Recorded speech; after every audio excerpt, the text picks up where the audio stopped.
well, I'm going to begin by asking, I mean, this is a huge role for you in a big Disney blockbuster. I mean, you must have been overwhelmed and overjoyed when you got the call saying you got the part.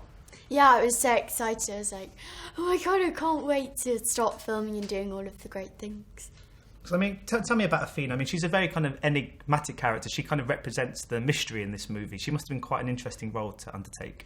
Yeah, she's a very mysterious character. She's very wise, very intelligent, and she's very optimistic. She's kind of what makes the film, what makes the people optimistic, which makes the whole theme of the film optimistic. And are you quite optimistic in real life? Yeah, I'd say I am. I always think that there's a way around bad situations.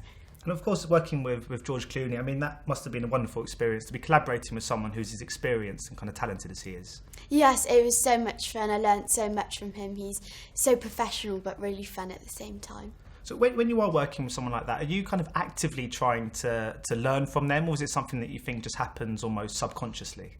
I guess it's kind of subconsciously, but I am watching him, like, kind of just admiring what he does, and because he's always thinking of how everybody else feels on set and how he could make their job easier and things like that. I mean, he's known as being a bit of a prankster yes. on set, and I was just wondering if that was ever the case. Was there anything he kind of dragged you into, any pranks at all? I kind of got away with a few, but there was this one time where we were pulling up on a black monorail and the doors would open and we'd all be standing there.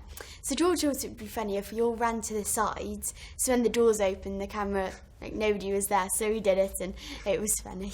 And I mean, of course, the film is very much about kind of saving today to help protect our future. I was wondering, what's your idea of a perfect future? My idea of a perfect future is everybody saying hi to each other and not just, so social media and stuff like that. But I kind of guess that the future's unknown. It's something that we get to decide what we want it to be. I mean, because this film is very much about preaching that message about kind of, being more, I guess, environmentally conscious and stuff at the moment. And it's very much doing that to the next generation. And you are, of course, the next generation. Is that something that you're quite aware of? And do you think that yourself and other friends are very kind of aware at the moment of trying to build for a better future and prevent kind of, well, what Tomorrowland preaches? Yeah, sort of. I guess we all realise that it's anything that we want it to be. It's not just a place we're going, it's something we're creating, so it can just be whatever we want it to be. And if I ever scored a good goal playing football at the weekend, I'd go to school and I'd tell everyone about it all day, and I'd say, you'll never guess what I did on Saturday. I mean, it must have been quite incredible for you to have gone to your friends or to schoolmates and say to them, I shot this scene, or I'm doing this project. I mean, what's it like kind of sharing your experiences with your friends? Well, I like it, but I couldn't really say anything about Tomorrowland because it was such a big mystery and secret. So, I mean, they knew that I was going off to film this film called Tomorrowland, but they had no clue what I was going to be doing. And have any of them seen it yet? And do you know when they are going to be going to see it? No, none of them have seen it yet, but I think that they're going on the 22nd of May, I think. Are you quite nervous about hearing their reactions? No, I just hope that they enjoy it. So how are you managing to kind of combine acting and studying? Is that proving to be quite a challenge for you? No, not really. I just, any spare time I have, I do my schoolwork and I just try and keep up with it. So is this it for you now? Do you see a career in cinema? Is that what if you could picture yourself in 10, 20 years' time, would you still like to be acting?